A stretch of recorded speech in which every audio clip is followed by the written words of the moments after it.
There's a part of the mind that may sometimes tell you, if only this task gets done, then I can really rest.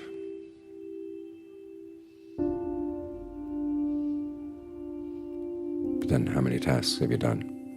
And found that there are more tasks to be done.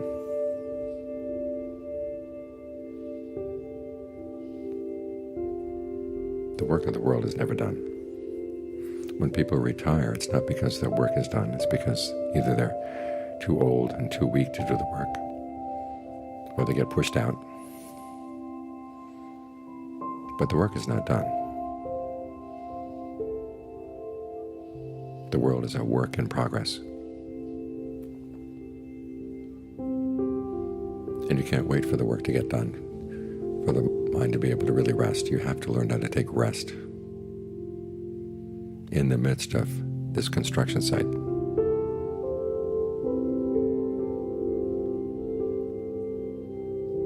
This is why the Forest of Johns would often begin their meditation instructions not by going straight to the breath or straight to whatever the topic is, but to some contemplations. Contemplations of the body, realizing that so many of the affairs of the world have to do with looking after the needs of the body.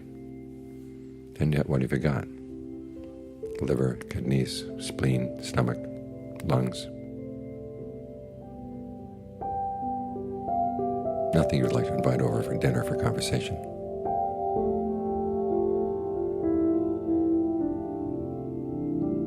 Yet the needs of these things can rule so much of your life. It's good to stop and think. Can't the mind have some time for itself and not be a slave to the body? And it's one contemplation.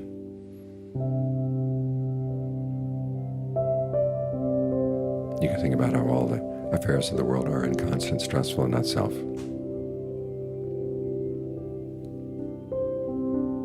That if you try to find your real happiness there, that's going to lead to disappointment. In other words, think your way to stillness. Use these thoughts to cut through any thoughts that would send out their webs. Say, well, let me think about this, and then connect this with that, and that with this.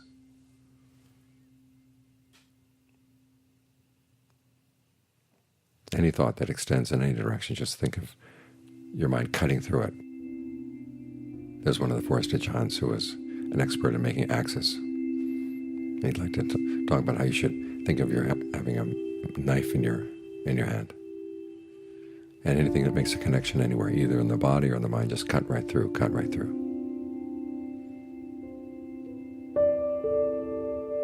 This requires a strong sense that your true happiness is going to be in stillness. The Buddhist principle that there is no happiness other than peace. You really have to take that to heart. When he says, see, renunciation is rest, take that to heart too. Renunciation here is renunciation of anything that has to do with the five senses. When you stop and think about it, all the work of the world is involved in the five senses. To put that aside. Whereas when the Buddha says, subdue greed and distress with reference to the world.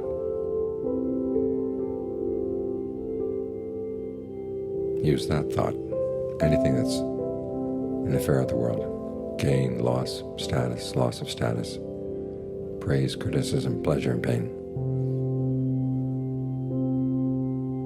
You don't want them to get their vines around your mind. Try to cut through anything that would connect. Even the thoughts in the mind. They begin to send out little shoots. You're going to cut those off too. The only thoughts you want are the ones that talk about how great it is to get the mind to be still, and how you've got this opportunity right here. You're able to breathe. You've got a mind that's aware. You know what to do. So many people, if they're asked to just sit here and watch their breath for an hour, it would be totally at a loss. but you've heard the instructions many times.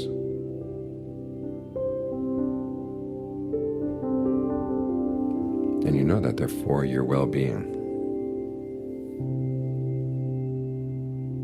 The ease, the sense of fullness that can come when the breath is just right. And the fact that you have only one duty right here, which is to develop the path. And although it may seem like the path has lots of factors, 8 factors, remember the concentration is the central one. Everything else is there to help prop it up so that if the mind wanders off, you can either use right view, as when you're thinking about thoughts that remind you how you really do need to find some rest in the midst of the unfinished work of the world. Right resolve, right speech, right action. Right speech is what you're talking to yourself about right now. That's the beginning of right speech. Right action, you're not doing anything harmful. Right livelihood, you're nourishing the body with the breath.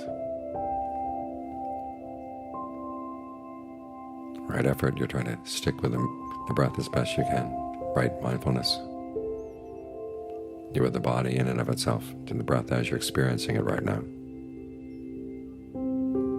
Directly experiencing it right now. You don't have to think of anything beyond that, just the direct sensation of the breath. So all these things keep reminding you, this is where you want to be, this is where you should be. And it's a good should. In other words, one that is for your own well-being.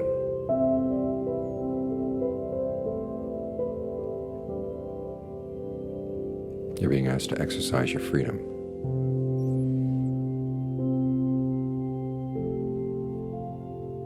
And that's an opportunity that's really rare in the world. Everyone else wants to place burdens on you. The Buddha is teaching you how to take the burdens off.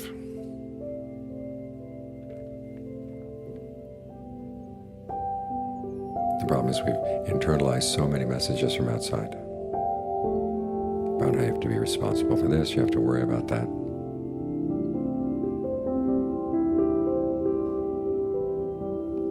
They're so internalized that they seem to be us as they speak in the mind. And you have to learn to see them as not self.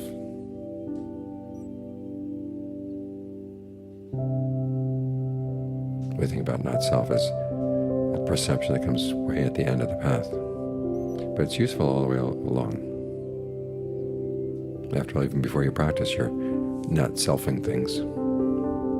Thoughts come into the mind, you say, nope, I don't want that. You don't identify with it, it just goes away. Things outside, issues outside, there's some you say, that's not my affair, that's not my business.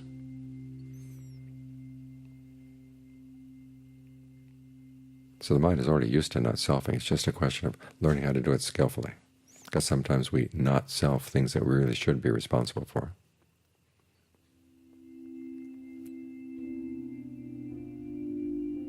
And John Suwat used to like to focus on the fact that the Buddha said there are so many things that are not self, but then he says that we're the owners of our actions. This is something we are responsible for. And this is another reason why you should be focusing on getting the mind really still. His actions come out of where they come from your intentions. Your intentions come from where they come from the mind. And if they come from an erratic mind, you really can't trust them. If they come from a mind that's really still, solid, secure,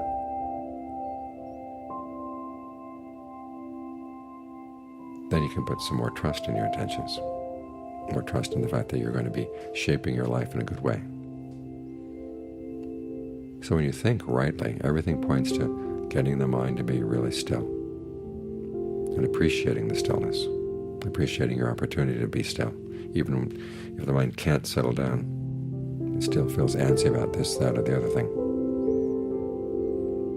At least remind yourself you're heading in the right direction, trying to get the mind still, seeing the value of stillness. There's so many people out there in the world who don't see the value of this at all.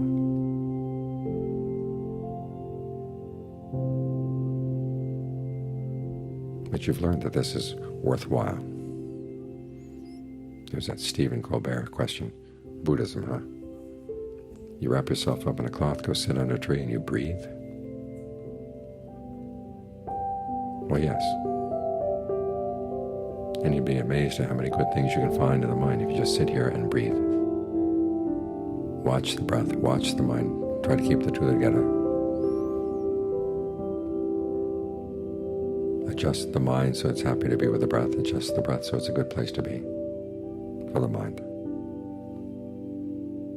And then hover around the two of them as they stay together. Let them have their peace. Let them have their quiet. Let them have their quiet.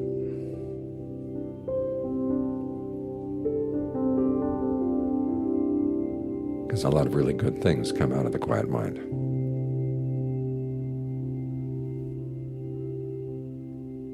We not only have a pleasant abiding in the present moment, but it provides a good foundation for greater mindfulness and alertness. When the mind is quiet, you see things more clearly.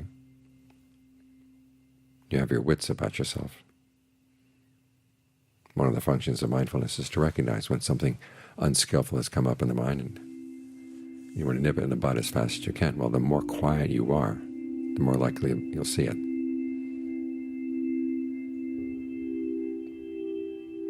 It's like raking the sand out here in the pad every day. The fact that we rake it every day allows us to see what animals have come through.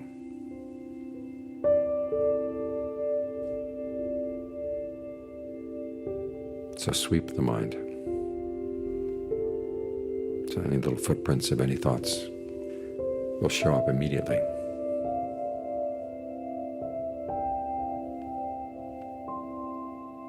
At the same time, a still, quiet mind provides a basis for you to look at the thoughts that come up and see why it is you go for them. Even though part of you knows that they're unskillful. Why is there another part that wants them? And because you're staying quiet, you're not following them.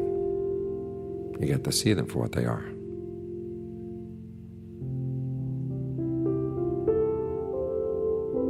You can hold them in check and examine them.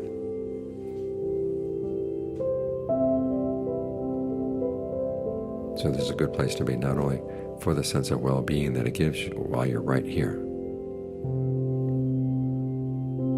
but it provides a foundation for more mindfulness, more alertness, more discernment. The kind of discernment that really can make you free,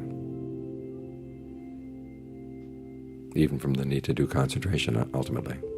But in the meantime, see your concentration, this opportunity to sit here with your mind quiet, as an exercise in freedom. Freeing yourself from all the burdens of the world. And all the thoughts inside that would make you a slave to the world.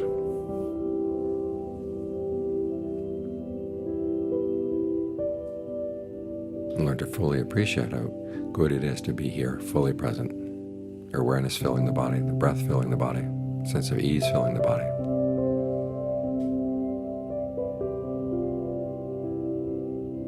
Knowing that it feels good and it's good for you.